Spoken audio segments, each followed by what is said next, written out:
তো এখন আমরা চলে এসেছি নেক্সট স্পট, এটা হচ্ছে গৌরীকুঞ্জ, বিভূতিভূষণ বন্দ্যোপাধ্যায়ের বসত বাটি।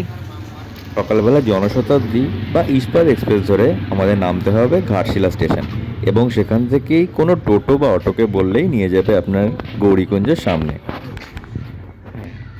ফটোর মাধ্যমে তোলা হয়েছে। বিভূতিভূষণের থাকার এখানে বসতবাতির একটা চিত্র।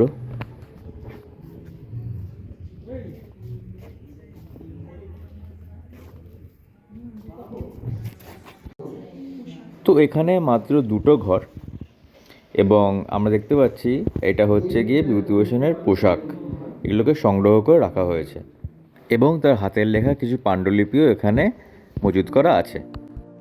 এছাড়াও ঘাটশিলার সম্পূর্ণ ট্যুরিস্ট ব্লগ আমাদের চ্যানেল ট্রাভেল ব্যাগে আপলোড করা আছে। দেখে যদি আপনাদের পছন্দ হয় তাহলে একটা সাবস্ক্রাইব, লাইক এবং শেয়ারের আমরা আশা রাখি। এটা ছিল যেমন তারাদাস মঞ্চ এবং লেখা অপুর পাঠশালা।